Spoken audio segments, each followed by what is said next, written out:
you're a guy who's looking to relocate to this country, basically I'm in Odessa in Ukraine today. That's the first country we're going to deal with, and I'm going to outline the 5 big cities here in Ukraine and some of the pluses and minuses that you should consider when moving to Ukraine, which city you want to locate yourself in. So what I've discovered with my consulting calls with clients who want to relocate here to the region, or on my high-level consultation group, Slavic Utopia Secrets Ukraine, is that it's hard to rank the cities 1 to 5 or something like that, because it's very individual.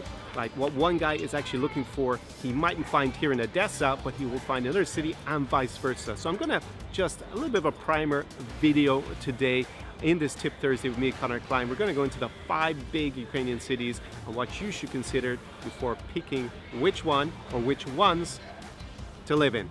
Поехали!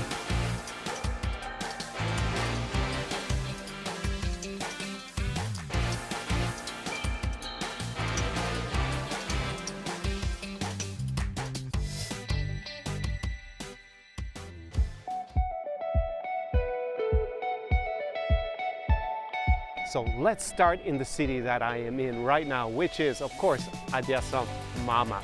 Now, if you watch lots of my previous summer vlogs from here, you're going to see that there's a lot of crazy partying going on, La Dolce Vita during the summer. But in fact, Odessa in the winter is quite quiet. That is something that you're going to have to take into account.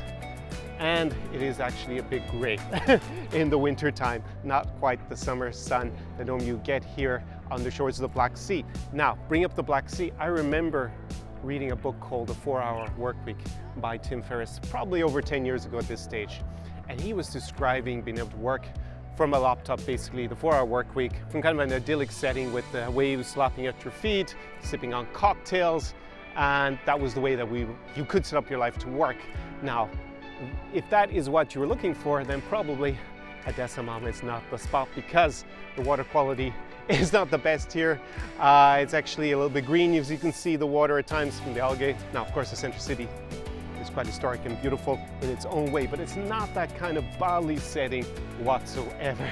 On top of that, you know, I said it often enough in my videos here on the channel, Odessa Mama is scam central. Those dastardly scammer girls, they are on the lookout for foreign male victims, in particular with the romance scams. So in fact, when I talk to clients on my consulting calls, they tell me that their top priority is meeting like a partner in life or something like that, I say, Odessa Mama is not where you want to be heading if that is your top priority. But on the flip side, Odessa does have its charm. I think it is definitely a good spot to come to, especially during the summer months, and really enjoy, you know, the great weather in the south of Ukraine. Plus the fact that you have the seaside, and the sea definitely gives it its own special character, along with some of the interesting architecture and vibe in the city center.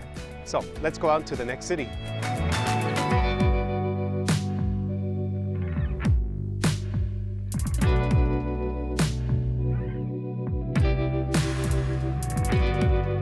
So the next city to consider is lovely Lviv in the west of Ukraine. Now, Lviv has a very special old world feel. That's what I like to describe it. So it's a lot more like Central Europe.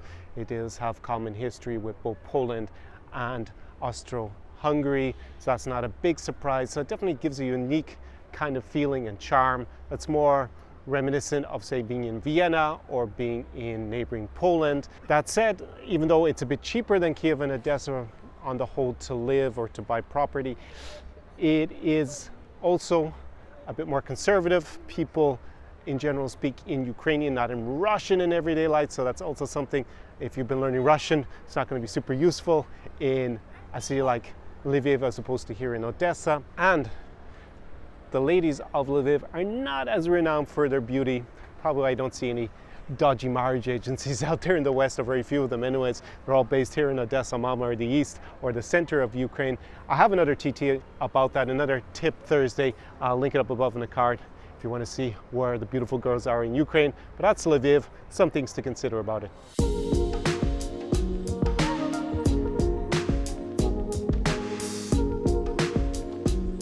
So on the other side of Ukraine is the country's second city, Kharkiv. Now Kharkiv, it's the student center of Ukraine. There are lots of students, lots of universities there. It's again cheaper than it's going to be in Kiev and here in Odessa. And it has a lot of nice parks. It's not going to be as happening or as dynamic as being in Kiev, but at the same time it has a burgeoning IT sector and it has all those students. So it has a more of a youthful vibe. So that is maybe a reason to consider Kharkiv as opposed to being in the capital Kiev or another city in Ukraine. Now, moving on to the other city that is sometimes overlooked, and that is Dnipro. Now, I made a vlog, Dodgy Dnipro, so it definitely has more of an old school feel to it. Go check out that vlog if you're wondering what that means exactly. I'll link it up above in the card down below in the description.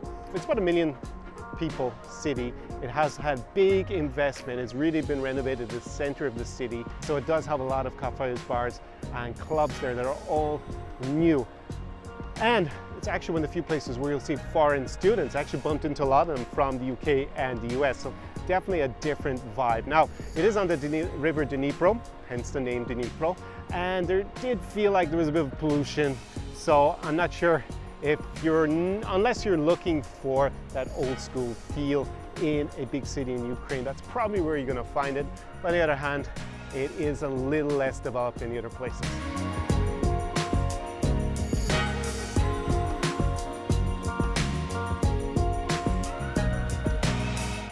So lastly and not least, obviously, is the capital, Kiev. Now, it's a massive city. Not really sure how many people actually in reality live there, probably somewhere between 4 and 5 million people. So it's dramatically bigger than the other cities.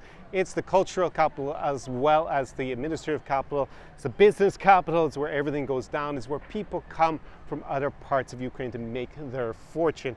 So it has everything you expect in a big European capital, has lots of good connections via the airports to other cities. So it's easier to travel if you don't want to spend the entire year in the city. There's something going on every day of the week in Kiev, basically, because it is that massive metropolis.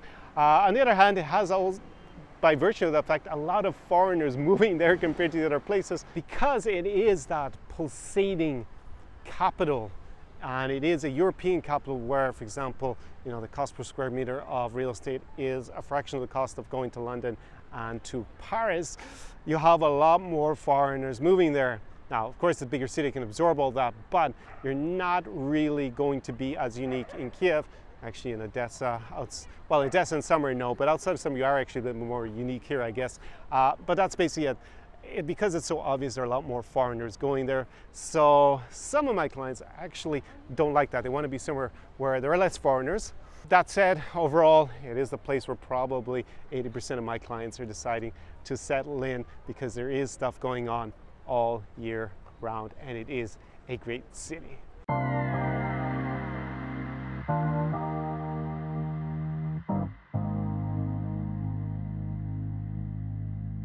So there you have some food for thought from my 5 big cities here in Ukraine, what you should be considering before moving here or spending a lot of time here and picking one or several of those cities. Now, other things you might want to consider are that here in Eastern Europe in general, especially with this COVID mess over the last 18 months or so. I'm filming this in August 2021. There is a greater soft feeling of freedom here, I would say, especially in the last year than what I've observed in Western Europe. It's actually been a little bit hard for me to relate to friends and family in Western Europe because we just haven't been faced with the same restrictions in terms of lockdowns and wearing masks. It's been very light here, and that is another reason why a lot of Western guys who can work remotely are considering to live in Eastern Europe, where there happens to be the real heart of Eastern Europe, so Russia, Ukraine, Belarus, Moldova, this region. And this is the most popular country. Now, what I already mentioned is I help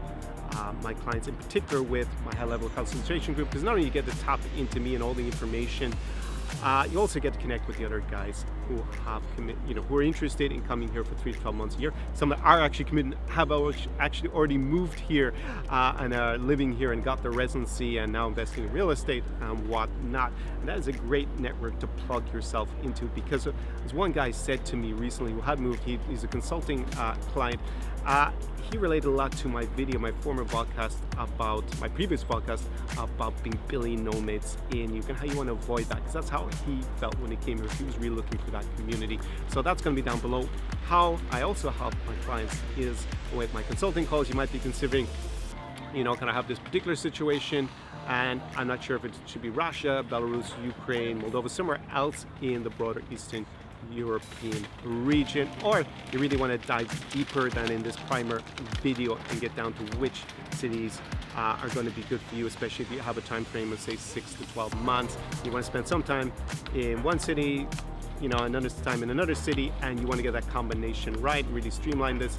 Also, you might have some other requests like investment, whatnot. So anyways, I'll put a link to that down below, my consulting program. And finally, I always launch my new programs that I'm about to start Slavic Utopia Secrets Moldova for neighboring Moldova. And the way to find out about those, because I don't tell you about them here first on the YouTube channel, is to be on my free mailing list, because there, to my most loyal fans, I open up my new programs exclusively. So down below, there is a link to join that. It's completely for free, and you get a free gift even, which is the Tsar's hotspots for Odessa, Mama, Kiev, and Minsk in neighboring Belarus. So that is completely free and down below. I'm gonna leave you because I need to go to the beach. So I wasn't really giving you too much of a reason to come here for the seaside, if you compare it internationally, but I do like a day at the sea sometimes. Not a big beach bum myself personally, and I have this pasty Irish white skin, so I have to be careful and make sure I don't get myself burnt. But that's what I'm going to do this afternoon. Maybe that's another reason. South of Ukraine, pretty awesome weather here in summertime. So see you in the next video. Do побачення, до свидання from Odessa Mama, one of the big 5 cities in free Ukraine. Tsar Experience.